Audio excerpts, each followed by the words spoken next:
Hello there, welcome to episode 75 of Right Where You're Sitting Now, the show for the website sittingnow.co.uk. Joining me this week is not who you expect. It's a returning character. Someone that hasn't been on the show for quite a few episodes, actually. He's been shoulder barged by Mr. Satir, shoulder barged out of the way by the eager beaver that is Mr. Satir. But we managed to dislodge him for a week, and Ulysses Black is rejoining us. How are you doing, sir? Well, I feel honoured to have this space. No, I'm great, and I'm really looking forward to this because we followed Andrew Collins' work for many years, and so it's going to be just fantastic to talk to him and unpack this new book that he's working on. Or that he's brought out, sorry. Yeah, so today we're going to be talking to Andrew Collins about his new book, Origins of the Gods, which is it's a many-faceted book. It's actually Andrew Collins and a co-author, Gregory L. Little, but we're talking to just Andrew Collins today. I reckon it's probably better if we just go straight into the interview and see what he has to say. Sounds good. Can't wait. Let's do it.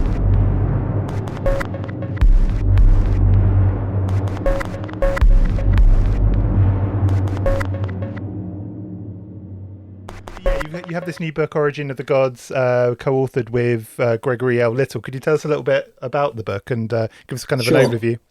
Yeah.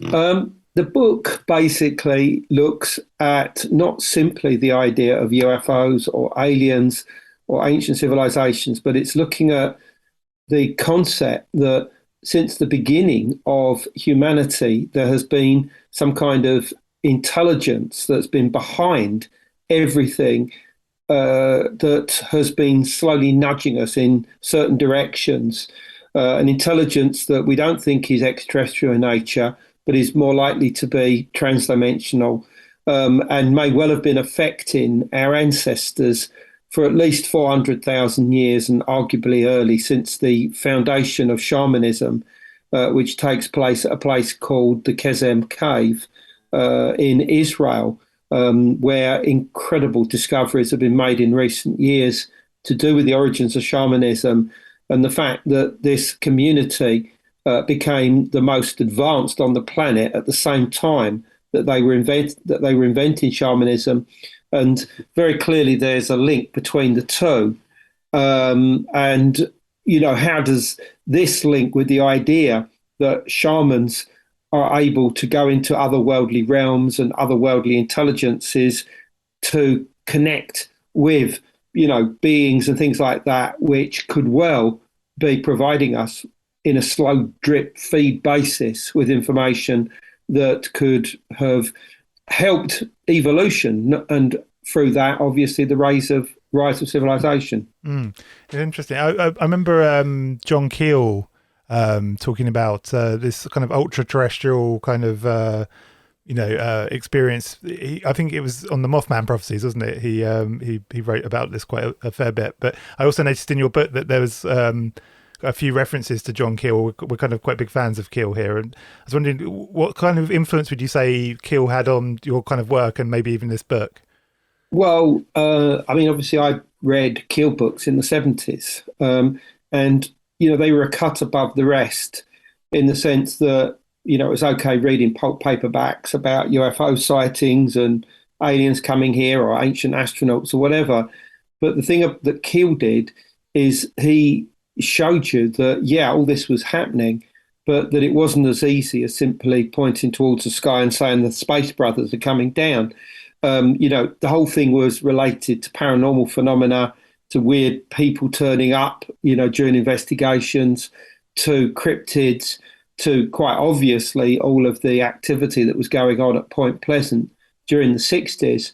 And, this had a deep impact on me and on Greg Little. And when Greg and I first got together in the early 2000s, one of the first places that we went to as a pilgrimage, as it were, was Point Pleasant, to have a look at the metal Mothman in the middle of the town, and to pay our respects, and also try and talk to as many people as possible, just, people we came across, about their own memory and experiences of Mothman, which was very rewarding, because we found cases which nobody had ever come across before, including the fact that Mothman was actually seen on the Silver Bridge shortly before its collapse, which may be an apocryphal story, but it's a good one at least. And beyond that, we were told that it was quite clear that Mothman did cease to put in an appearance after the collapse of the Silver Bridge, showing that there must be a relationship between the two. And that, some people have suggested that Mothman may have caused the Silver Bridge collapse, but others, and amongst myself, believe that it's very possible that the appearances of Mothman was actually trying to warn us that there was a disaster, an imminent disaster about to occur. And beyond that is the fact that, I was able to meet John Keel during the 1990s, and there's a picture in the book of Keel and I together. So, there's no question that his work seriously influenced what you will read in Origins of the Gods. Mm. Yeah, it's very. We also had a guest on a couple of times, Alan Greenfield, and he has this kind of interesting kind of hypothesis that a kind of occult activity and UFOs are linked. That by performing rituals, you're kind of there's like a dynamic link between occult ritual and ultra-terrestrial activity. Have you ever looked into that? I mean, the book kind of looks into that to a degree, doesn't it? It does, yeah. I mean, at the end of the day, whether you call it occult, witchcraft, magic, ultimately it's all the same. It's all about exerting human consciousness, on a desired, effect or result or a particular theme. And, as we know from quantum science, the observer effect or the observer principle will change outcomes. So quite clearly, if you're focusing on something, doesn't matter what type of ritual or spell you use, you are having an impact, in the greater world, the outside world. And this can result quite clearly in sightings or experiences to do with what Keel referred to as ultra-terrestrials. You've only got to look at people like Anthony Shields, the monster raiser, who did these rituals on the side of Loch Ness to try and raise Nessie, and with his daughters. And he got incredible results, if we're to believe him, simply because he realised that there was a way of conjuring into existence, cryptids of that type. And I mean, quite clearly, that's not what most people would do. But if you go to somewhere where UFOs, cryptids, or paranormal events take place, then by simply thinking about that, you are interacting with it and you are more likely to have an experience. Whereas quite clearly, if you go and stand in your local superstore car park, the same thing's not going to happen, because you are not going to feel that same link, that same connection with that place. And it's the same with what John Keel used to refer to as window areas, and today are referred to as portals, that these are places where strange phenomena will occur on a regular basis. And this may well be to do with the geology of the area, the particular type of environment, what's going on there from a human perspective. But I mean, quite clearly, if you go to such places, you are more likely to interact with this phenomena than you are, somewhere that's not a portal, because it's a belief factor. In my opinion, as much as 50% of all types of interaction are caused because of what we call human consciousness interaction. Do you think then that these portal locations could be sort of stimulated into existence by modern practice, or are they just a sort of an archaic thing that has been around for a long time and they're the ones that people can sort of access through? No, I mean, you can do whatever you want. I mean, if you wanted to stick bananas in your nose in the belief that, that would conjure up a particular spirit or entity, then it will work. You do not have to go back to the medieval grimoires to achieve that type of interaction. Simple meditation could achieve just as strong effects, provided that you actually believed in what you were doing. That's the important thing. And I mean, people like chaos magicians, have a way of utilizing, the very subtle parts of the brain to create results magic, if you like, which works just as well as anything that you will find in any spell book or any grimoire. So, to me, it doesn't really matter what you do.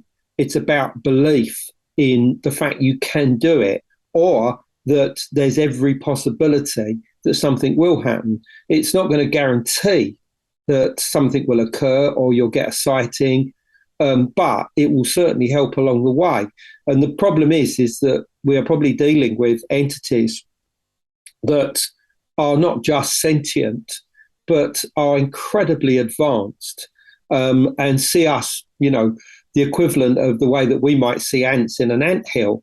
And to attract their attention or to make them perform is something which is not easy in many ways. And I think that what happens is that they become aware of your presence and they will react to that presence if they want to, and only if they want to. It's not an accidental thing. It's quite purposeful, and it also only happens when they feel they want to do it, when they want to trigger something, either inside yourself, inside the people that you're with, or for a certain long-term purpose. It's what we call, like a trigger event. And once that trigger event has occurred, it almost exists in plot, time and space. And in many ways always has done, because you're dealing with something that's probably outside linear time. So in other words, if an entity, does make contact with you or does, appear in some manner, then quite clearly this is something that not just is prearranged, but it's something that extends across time, not just in the present moment, but it's happening in the past, it's happening in the future. And it's the same with a UFO sighting. When you see a sighting, often people say, I felt a connection with the phenomena that I was looking at. And they forever feel that connection has long been there, but they were just waiting for that opportunity, that moment that they knew was going to happen. And then they spend the rest of their life trying to get it to recreate. All right, they do other things as well. They become very creative in many different ways. But it's almost as if that trigger event is something that's always been with them. And the reason for that is that we may well be dealing with what we call transdimensional intelligences that exist outside of normal space-time, probably in a higher dimensional environment that very clearly has no bearing on our concept of, time running just in one particular direction forward. It's fascinating. I think we do really want to get onto the subject of the N beings that you mentioned, but just before we do, if I could just sort of hover on this portal point, a sort of moment, would you think then, from the way that you're describing it, that those places that are kind of power places that conform to this nature, that are kind of almost permanent places, would they be somewhere where one of these sort of trigger moments has happened at, or will happen at some point, and that's kind of fixed that location, sort of resonating through time, whether it's going to happen in the future or it happened ages ago, but something effectively touched our realm, as it were. Yeah, exactly. I think that's the case. I mean, the one thing that's in common with, well, I would say every portal location in the world, is that it has certain types of geology. And most usually that relates to tectonic stresses and strains inside the Earth, the presence of fault lines, micro faults, tectonic activity, as well as certain types of minerals, most obviously those that will create electricity in rocks, such as quartz, tourmaline, and other similar rocks. And what happens is that when they're put under extreme stress, which happens a lot, they will release, limitless amounts of electrons, which break the surface and form what are known as electron bursts. This is, a term that's used in science. And this in turn creates what they call ionospheric environments. This is where a lot of the atoms are split apart into either their nuclei or their or electrons themselves, and that these will be positive or negatively charged. And this takes you out of atomic matter into what is known as ionization or ionized gas, or more esoterically more into plasma. And plasma is the fourth state of matter, and it's something which is usually only generated under extreme temperatures, probably as much as 2,000 degrees C. However, it would seem that under certain circumstances, it can be generated in other ways as well within the landscape, and it can produce quite literally objects that suddenly burst into appearance, almost like light bulbs being switched on. And what these will consist of is essentially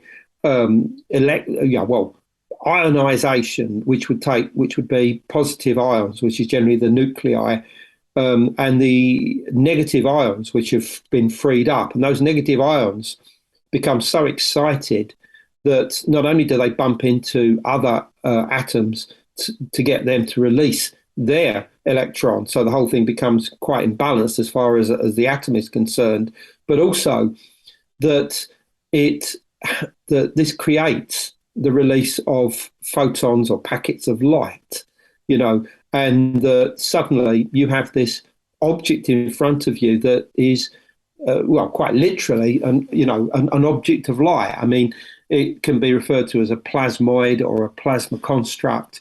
And, this can be very small, it can be very large, it can be a collection of lights. It can be pretty solid because it will also hold quite a lot of dust as well. It can be seen on radar, but more importantly, it can act in a sentient way. This is something that's been seen, countless occasions relating to the observation of mysterious lights all over the world. But it's also something that's very specifically associated with plasma environments.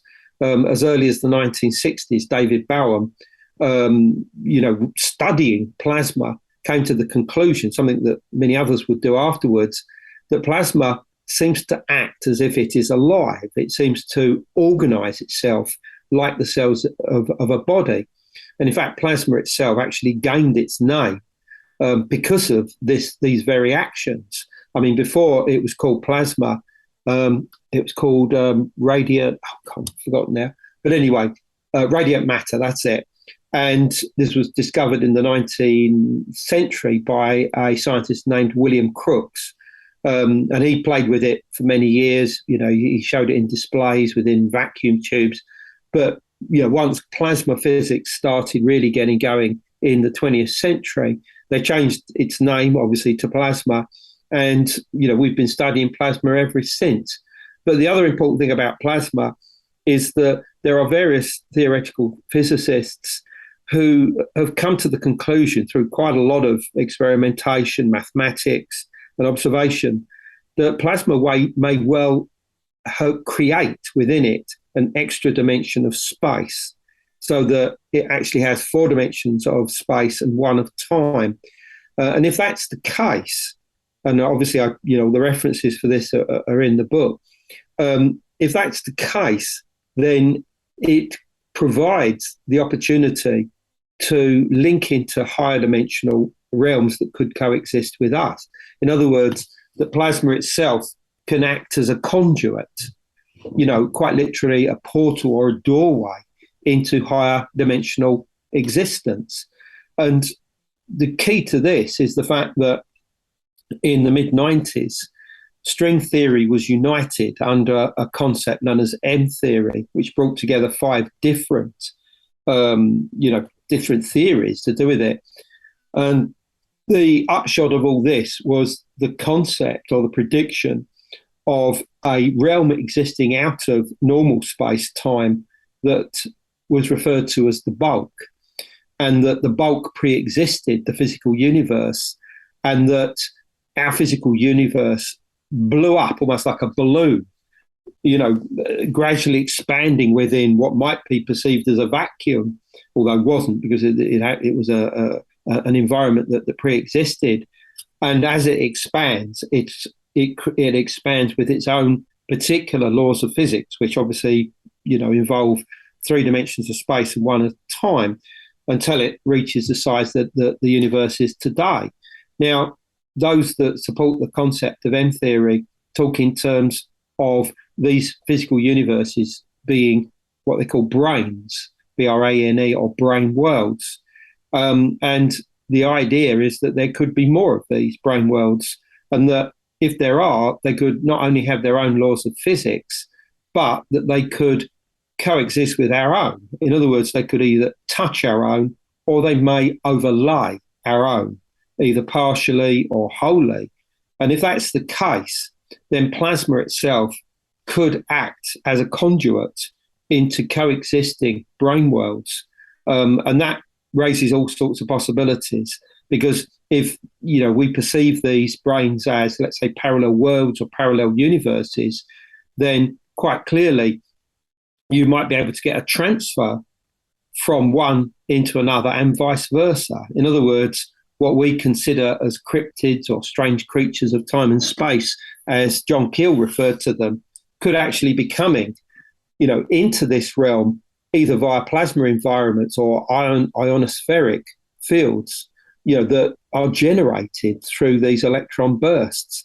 And if that's the case, then, we have a working model for why cryptids and obviously other types of weird stuff take place at portal locations. But this is not to say that portals are the only places where strange things will occur. I mean, clearly not.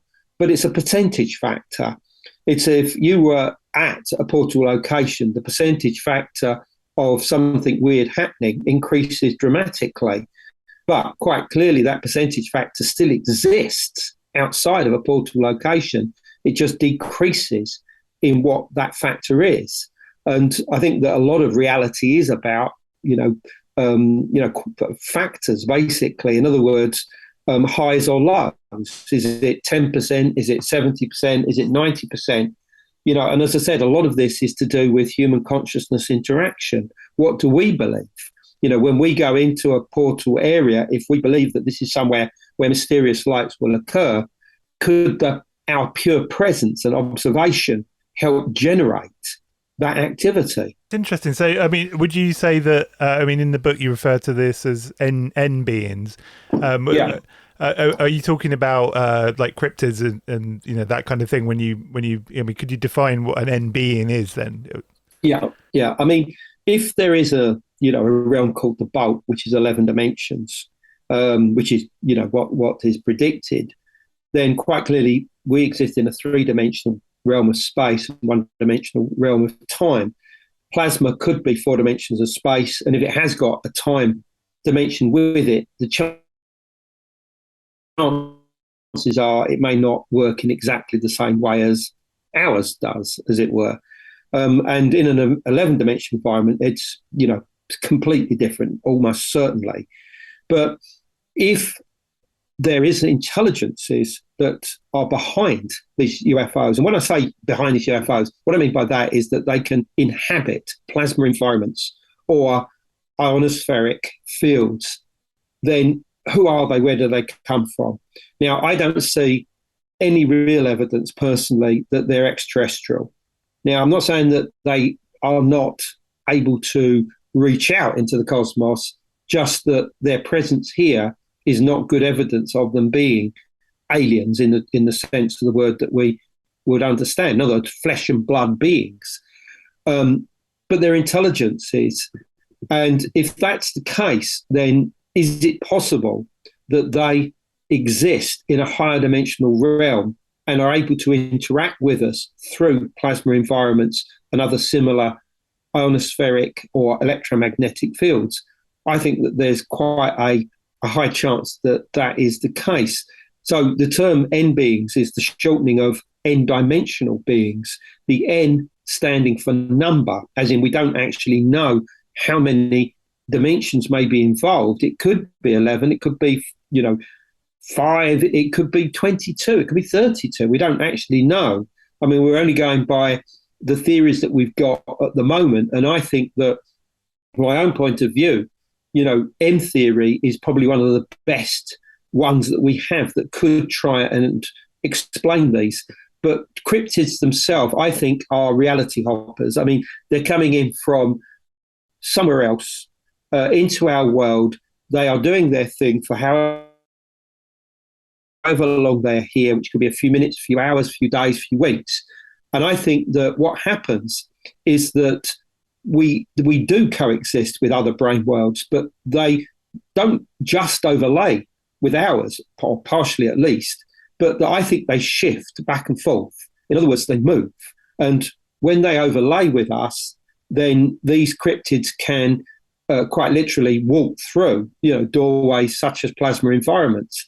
But when that brain world shifts away from our own, as I believe may well be the case, then it drags and takes away whatever is a part of its own world. In other words, if cryptids were here doing their thing, hunting or frightening people or whatever, they would be dragged away out of our reality as that brain world separated from ours.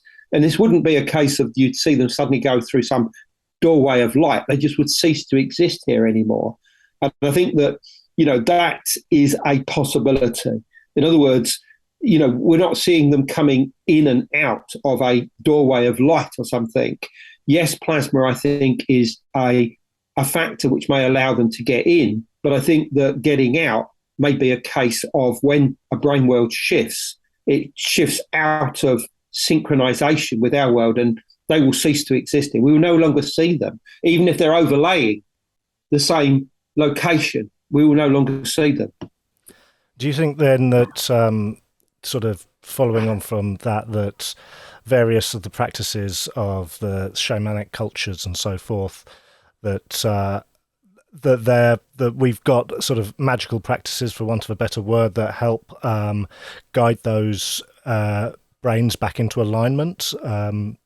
Or Sure. is it a matter, or are we looking at a sort of what we might have? That's a big one. I mean, the idea that we might be able to shift brain worlds is a big one. And I currently have no logical answer for that. It's possible. But I think for the most part, obviously, we can affect anything in our own brain world, probably for the most part through observation. I mean, remember the whole concept of the observer's effect or the observer principle is that, if you do an experiment, then if you observe it, it's going to change the result. And, this is just an accepted fact of science. So quite clearly, if you are dealing with the concept of entanglement, which is something we've not talked about yet, the idea that particles can become twinned and can then create whole systems of entangled particles that can affect the macrocosmic world. In other words, some particles in my head might have a twin in your head, and if those in my head are doing the same dance as the ones in your head, then that's going to be a transfer of information, possibly even of energy. Now, if that is taking place between us and the environment within, ionospheric fields, and even plasma, because plasma for the most part is going to be taken up out of negative ions, which are electrons, and our whole body is essentially made up of ions doing their own thing. Then the entanglement between us and the phenomena is something that could easily be taking place as soon as we actually have observation, eye contact with it, or we are in the right place where this phenomena has occurred before. And as I said, this could be more obviously something like a portal location. I mean, it's like if you go to Skinwalker Ranch, which is somewhere I went to, during the preparation of this book. I mean, you just get there and you just have this sense that anything could happen at any time. Now, I don't feel that when I go to the local Tesco's. I don't feel that at all. But I felt that at Skinwalker Ranch. Now, that could purely have been a psychological effect. But the sheer fact that you feel that way means that you increase the percentage factor of some type of activity taking place.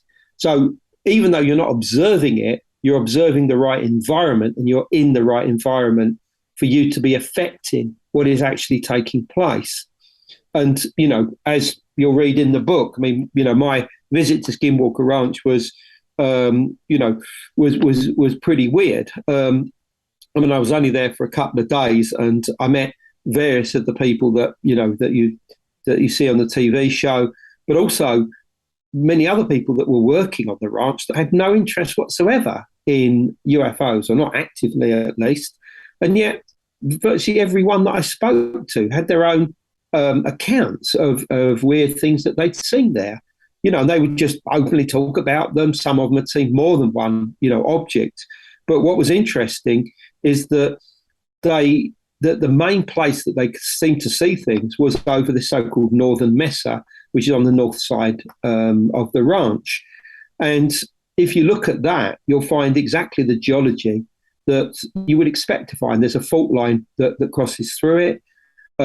It's made of a sandstone, which obviously is a very high content of quartz, which is, not only generates electricity, but is able to allow the flow of electricity from high to low potential.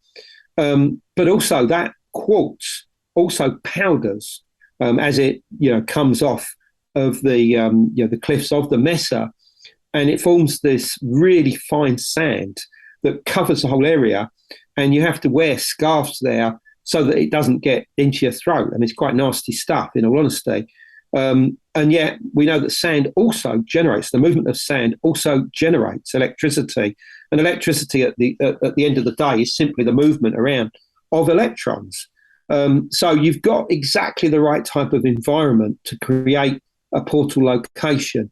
And although a lot of the guys there, as you see on the television show, are doing all sorts of weird things to try and work out what's going on there, there are actually a few, simple factors here. The geology is correct, plus the actual, from a historical point of view, the local Ute tribe have been seeing weird stuff on that northern mesa, which they call the path of the Skinwalker, for the last 150 years at least. And this is something that they've been interpreting in terms of a Skinwalker. Now, the Skinwalker ultimately is simply the supernatural form of a shaman or witch of the neighboring tribe of the Navajo. That is the form that they will take in a trance state, often to curse people. Now, one of the primary forms that the Navajo shaman or witch takes is that of a witch. Of a wolf. And the interesting thing is that the word for wolf and witch in Navajo is essentially exactly the same. So, quite clearly the wolf was an incredibly important shamanic animal to the Navajo. And so basically the Ute, who had wars and battles with the Navajo back in the 19th century, I think that in many ways, the fact that they took over Skinwalker Ranch, which prior to this time had been almost like a no man's land where, sacred activity would take place. There's sacred sites on it. There's rock art, there's caves, all the rest of it, which unquestionably form part of a ceremonial landscape in the past. The fact that they were seeing what they interpret as skinwalkers, I think is almost a sort of guilt thing, really, that, they fear that they were put under a curse by their neighbours for the bad things that they did during these wars. Yes, it's fascinating. I think what you were just saying about the quantum entanglement sort of makes me think then about the stuff that's sort of coming out about the hitchhiker and things like that affect people leaving the ranch, taking something with them, and that idea that if, as you said, something gets sort of quantumly entangled, then even if you leave the space, you might still be carrying a connection with it. There's an easy answer for this. I mean, if you go on holiday to a certain place, and you come away from there and you close your eyes, you're going to see that place for the next, day or so. And that's going to be linking you through entanglement with that particular landscape. And it's the same with somewhere like Skinwalker Ranch. I mean, I'm sure that the guys, when they go back to their hotels or wherever it is that night and the night after that, all they're going to do when they close their eyes is see Skinwalker Ranch. So it's almost as if you are still there. So that entanglement still continues. And with these hitchhikers, I mean, although some of them, I'm sure, say they linger for much longer periods, but I think you'd find that for most of them, this activity will cease after a day or so.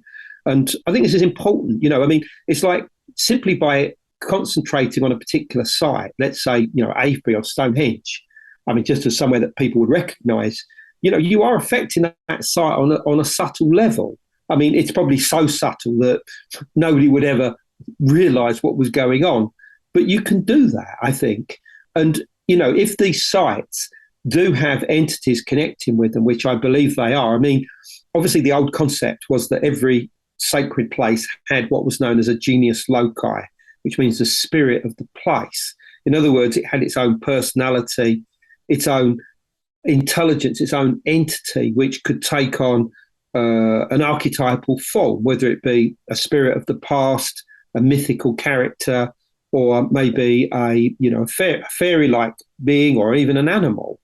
They then represent that site, so that if somebody goes there and has a vision or a dream or a psychic experience, that's what they will most obviously see, even if they don't know what is actually there. I mean, and I like to refer to these entities as egregores. And the term egregore, I think, is very good. In other words, it's like an entity that absorbs human interaction, so that, the next person that comes along will essentially be able to communicate with it based on what others who have been there before have believed the personality of that particular entity is. And if this has been going on for not just a few hundred years, but many thousands of years, you're dealing with incredibly powerful egregores that are not associated, let's say, with a single stone circle, but entire areas. I mean, at Skinwalker Ranch, for instance, the guys there believe that, you're dealing with a single entity. They don't believe that all the cryptids and all the lights and all the weird things that turn up are all separate. They believe that there is a single entity there.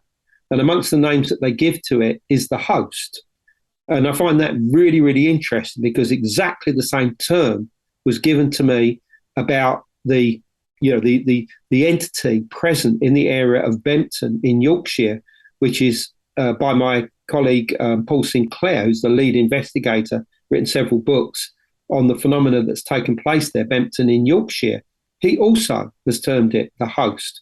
It's almost as if it's an entity that's omnipotent, omnipresent, and knows you. It knows when you're there. It knows what you're doing, and it will appear or do something when it wants to do it. And so to me, the term egregore, I think, is very important.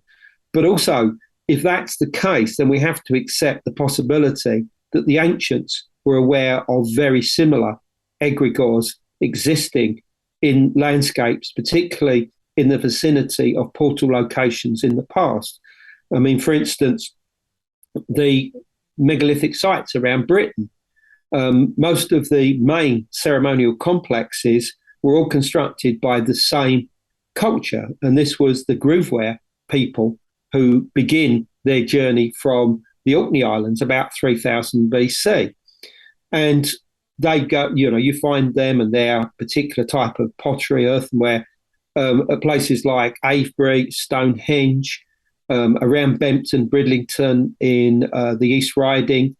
Also, in places like Anglesey, even in Ireland, and many other places aside. And what's so interesting is that every single one of these sites is associated with UFO activity, paranormal activity, and cryptids. And I just find that fascinating. Is it possible that the Grooveware culture were aware that there were certain locations and would actually build their stone and earth monuments, to quite literally connect with these entities that existed in the landscape in the past? I think the answer is yes. I mean, there's a lot of evidence for this, and I think it's a very fascinating subject. But even then, I think that this was something that had been building for tens, if not hundreds of thousands of years. I go back to the Kesem cave in Israel, because at the same time that the people there were becoming the smartest, communities on Earth, and also writing the book on shamanism, just on the horizon was a mountain called Mount Gerizim. Now, Mount Gerizim plays an incredible, prominent role in the early chapters of the Bible, the early books of the Bible, particularly the book of Genesis, where it's said to be the mountain of God, the sole dwelling place of God himself. And it's also known as the gate to heaven, the gateway to heaven. And it was here that all the early patriarchs came, like Abraham, Isaac, Jacob, and to have mystical experiences, to become aware of the presence of God, on this mountain. And what's so interesting is that there's still a religious community on the mountain there today called the Samaritans. Now, they claim to be the direct descendants of the original Israelites. And what's so interesting is that the mountain is well known for mysterious light phenomena, both historically and in more modern times. So when I went to the Kesem Cave in 2019, I crossed over from Israel into the Palestinian territories, the West Bank, and climbed Mount Gerizim. And I found the highest ranking priest that I could. And I said to him, tell me about these lights. Are they still seen today? He said, oh, yes, absolutely. I said, how are they interpreted? And he just said, malak, which means angels. So, this Samaritan community, when they see these lights, well, I say they, I mean anybody that visits the mountain, they are interpreted as the presence of God's messengers, which I find really interesting. It's almost like something out of an ancient astronaut book, that they still see them as angels. And that, to me, that's very curious. The other interesting thing is that in Samaritan holy books, it refers to the manner that God manifests on the mountain there as his presence is known as the Shekinah. The Shekinah is a term that's universally used within those texts to refer to, not mysterious lights, but blinding light, like God appearing as light, just like Moses encountered Yahweh on Mount Sinai or on Mount Horeb. The same thing is there on God's own mountain, where he's supposed to dwell. And very clearly, I think that a lot of this starts with people seeing these strange lights and coming to the conclusion that this is the manifestation of the God of that mountain. And there's no question that the Yahweh worship probably originates with much older Canaanite worship of gods of mountains, such as El and Baal, that preceded the arrival of the Israelites by probably at least 1,000, maybe 1,500 years. And those gods were seen to live on the top of mountains. Often it was suggested they even lived in tents, like tabernacles up on the top of the mountain. So, the concept of the mountain itself being alive, being an entity, being a god itself, may well have generated the earliest beliefs in the worship of Yahweh.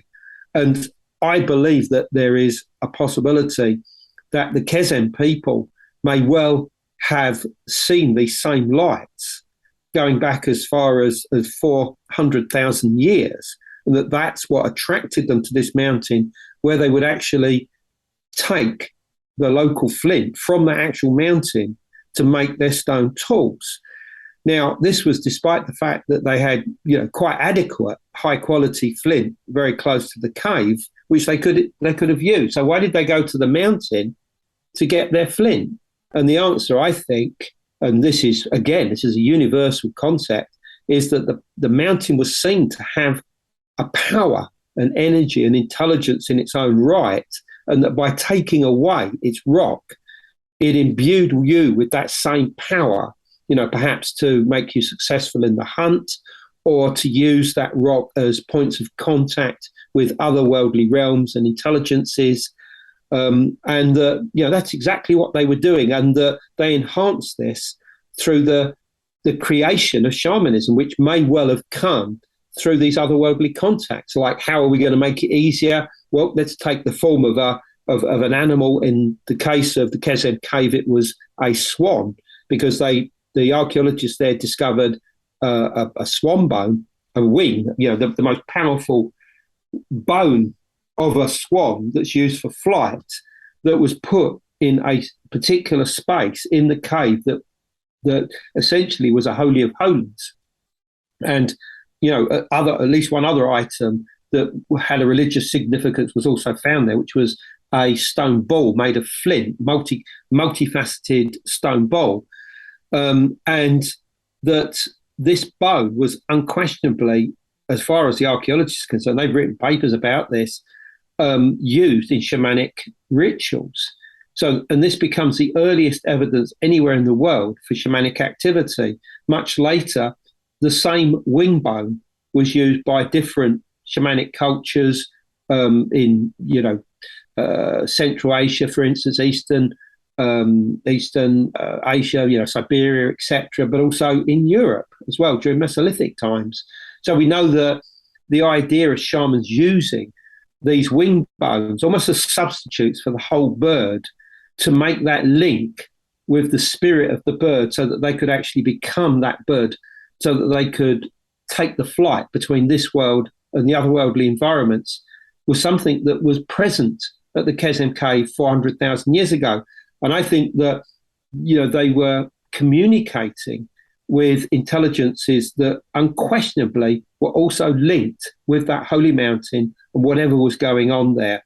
And that the whole thing became like this symbiotic relationship, that they could enter otherworldly environments, communicate with intelligences that they saw as benefiting their community by allowing them to be innovative in different areas of their life, and allowing them to pull forward much faster than many of their neighbours, not just in the Levant, but also in other parts of the ancient world. Yeah. It's interesting. You were talking about, going back to, we were talking about portals and kind of areas that seem to have kind of this sort of plasma, this kind of spiritual effect, if you want to call it that. But I was thinking of Alexandra David Neal in Tibet and the whole tulpa phenomena, which is very similar in form to the egregore kind of thing. Exactly. Do you think that this could be also explained using this kind of N theory? Yeah. Well, I mean, look, I think what's happening is that you can manipulate subtle matter on a quantum level, and that it's almost like through entanglement, you can exchange some kind of consciousness, some kind of connection, and that this in many ways allows it to exist, basically. And sorry, my phone's going to stop it off. And so, in other words, you can almost pump it up. You can pump up its intelligence. But once this actually occurs, I think that there's a possibility that even more intelligent beings can inhabit that same space. So in other words, when you are communicating with, what you might see as a spirit of the landscape, or a spirit of a mountain, or, a shamanic animal, that you aren't simply connecting with a tulpa or an egregore what you're connecting with is another intelligence that's occupying that space and taking over that personality for its own uses. And the way that I sort of try and explain this is, if you think of the Matrix film, the idea of, the agents taking over the bodies of individuals so that they can, do their own thing. If you can imagine all the people in the Matrix film as spirits of the landscape, then the agents are your end beings, if you like. In other words, they can take over. So if you go to some waterfall that's supposedly haunted by a white lady, you might see that white lady, you might communicate with her, and there is every possibility that communication on occasions could actually be far more than simply you speaking to some local spirit. You could be connecting with a much higher consciousness or intelligence that is actually just using that archetype to connect with you in some way. Do you now think that that the stuff that you were writing about in From the Ashes of Angels, one of my favourite books, again, there's sort of mountainous kind of elements to that, the mountains of the Yazidi and so forth. Do you think now that they, the Melek Taus and so forth, that they were encountering these end beings in some form? Well, I think that, obviously for those listeners that are not aware of that book, From the Ashes of Angels, I wrote in 1995. It was published in 1996, and basically what it suggested was that the Watchers and the Nephilim of the Book of Enoch and, Judaic, Hebrew literature was a memory of a much earlier culture or population of people that had kick-started civilization somewhere in southeast or eastern Anatolia at the end of the last ice age, maybe, let's say, 9,000 BC. I think it was probably one date that I gave, and that these same mythical, semi-mythical beings were also recalled in Sumerian myth under the name the Anunnaki. I pointed out lots of evidence, and that was that. What I didn't realise at the same time that I was writing that book, Göbekli Tepe was being discovered in, not exactly the same area, but very close to where I was, talking about. And the Göbekli Tepe really becomes almost like a smoking gun of a lost civilization. And since then, many other sites of that same extremely high culture have been discovered in southeast Anatolia, which proves that there existed there a civilization, the ancients, and very clearly that's what I was talking about. But coming back to what you said, quite clearly, if these entities exist, these egregores, they're everywhere. Or certainly everywhere that you have a portal location. And somewhere like the Taurus Mountains, or the so-called anti-Taurus Mountains, which is where Göbekli Tepe is, this is somewhere where UFOs and mysterious lights have been sighted. Also, a geophysical survey was done at Göbekli Tepe that actually found extreme geomagnetic anomalies there. So it may well be that the site was placed there because it was on, if you like, a portal location, and that the people there did this on purpose, and that the shamanic activity that was unquestionably taking place there was to communicate with these higher intelligences, end beings, as we would like to call them today. So, yeah, of course. But then, of course, you have to say, well, what happened after that? Well, what happened after that is that the people from Göbekli Tepe eventually left that area of southeast Anatolia and moved down through the Levant and eventually end up in Egypt. And there they remain, obviously with their descendants taken over for thousands of years, keeping the communication with the Levant as far north as places like Haran and Shamlurfa, very close to Göbekli Tepe. And then eventually, of course, these become the forerunners of the creators of the pyramids, the pyramid builders. So is it possible that a lot of the ideas that were present at Göbekli Tepe end up in the mathematics, the geometry, the precision design of something like the Great Pyramid? And I think the answer is yes. But I don't think it's just a case of the architect suddenly getting some clever ideas about geometry and mathematics one day and thinking that, he or she will, incorporate this into the design. I think that they were genuinely inspired to create the Great Pyramid. I mean, in the 19th century, it was believed that those who created the Great Pyramid were divinely inspired, literally by God himself. Now, I don't necessarily think that it was God that was inspiring them.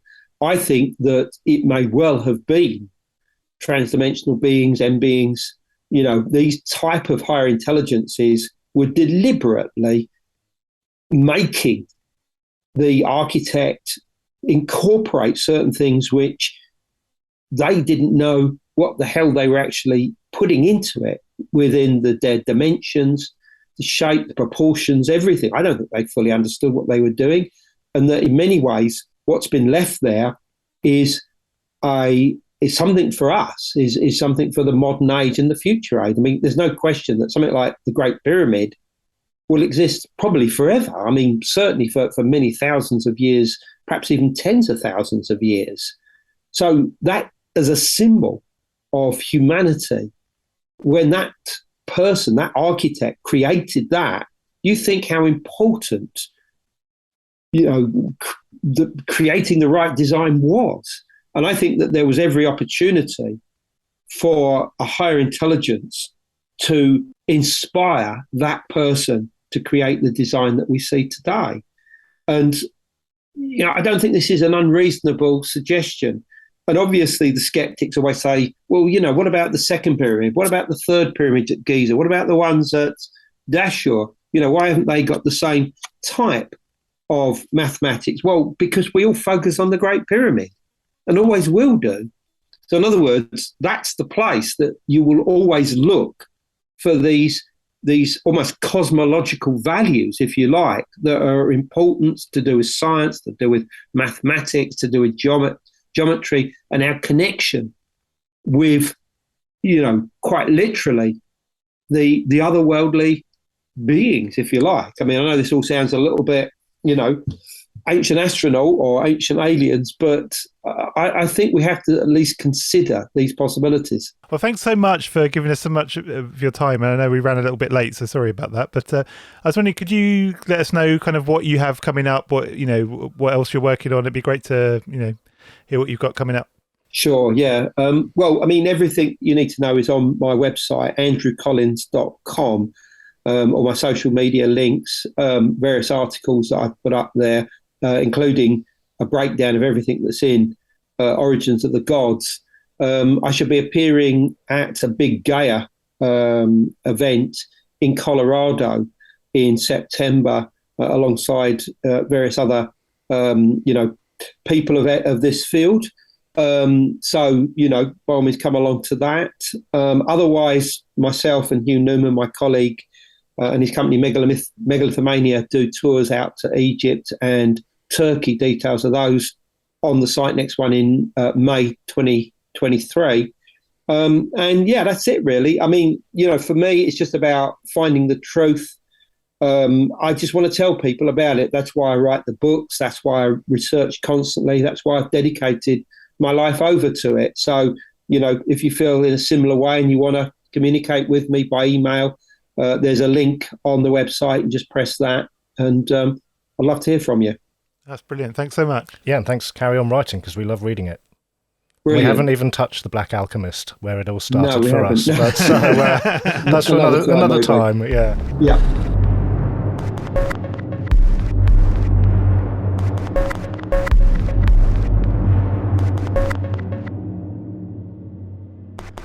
And we are back. So what did you think about our conversation with Mr. Collins? There's There's a lot, and okay, we started with Keel, and I think one of the really fascinating things that's emerging at the moment is this sort of re-overlapping of lots of these subjects, and so this sort of the UFOs, the plasma balls, sacred spaces, sort of re-acknowledging that these things happen at these locations, and yeah, I mean there was a lot in there, and that barely scratched the surface, and I mean there's so much going on in that book. It's so multifaceted. Yeah, it felt like we had to sort of zero in on one particular area because there's a lot of information in the book, and but I guess we're a podcast that deals a lot with the occult and with the more kind of supernaturally side of things. So it kind of felt more that we should drill into that section of the book, I think. Yeah, I mean, Mr. Collins is undoubtedly an expert on the sort of the alternate archaeology, is that the term, the sort of the, I don't really want to say alternate history, but this sort of redigging with outside the shackles of academia of all of these sort of ancient locations, and that is definitely one of his specialist areas. But it was really good to sort of home in on something which doesn't ever seem to get tackled too deeply, and that is kind of in part the nature of the entities or whatever that might be behind these phenomena, and how they've come to sort of interact with us. Fascinating. I thought it was really interesting that he's the second guest we've had on that's kind of brought up this interdimensionality as well between kind of occult practices and extraterrestrials or ultra terrestrials, as he refers to it in the book, which again is another John Keel link. Absolutely. And it's strange. Keel feels like he's having it's a bit like Kenneth Grant, actually. He feels like he's having a real revival at the moment. I keep sort of seeing his name pop up all over the place again, and it's a bit like Kenneth Grant. It's like one of these characters. Whenever we talk about the occult, we talk about Kenneth Grant now on the show, and then whenever we talk about more kind of, I guess, paranormal kind of topics, Keel always comes up. It's kind of interesting. Yeah, I mean, some of these people have just been extremely insightful or inspired researchers, and they've come out with at times what seemed like outlandish ideas, but they've put ideas into other researchers' minds, and researchers have gone away, and then 1 or 2 generations later, out comes information that starts feeding back into those original seemingly out there ideas. And I guess the outrageous ideas of the past become sort of increasingly plausible as our world itself becomes more outrageous. Yeah, definitely. Anyway, it was great to have Mr. Collins on, and we're definitely going to have him back on, I think, at some point. That would be wonderful. Yeah, because there's so many areas with him we can go into. And absolutely. Yeah. I mean, we briefly mentioned a couple of books in there. Which was the one you were talking about? From the Ashes of Angels. That was one I got a long time ago, and just a fascinating sort of story of the Watchers and the Grigori and Enoch and his ascension to heaven. Oh, we should. That sounds like a show in itself. Maybe we should. I'm not sure he'll want to.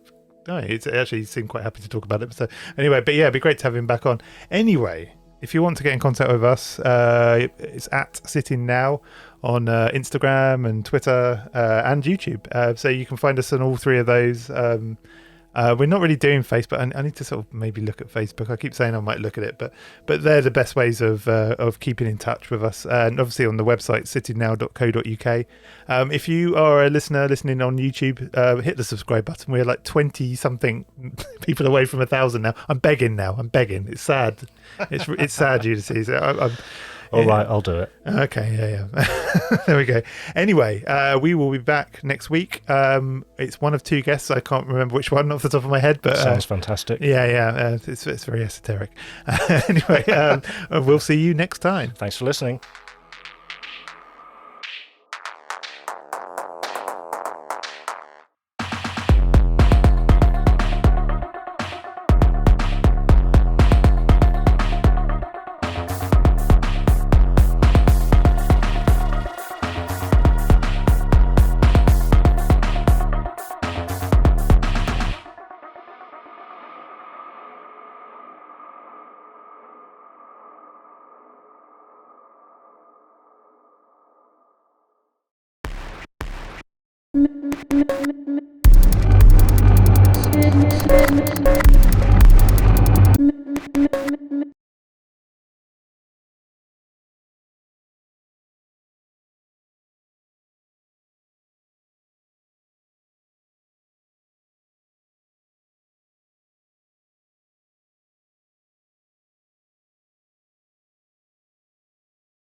you.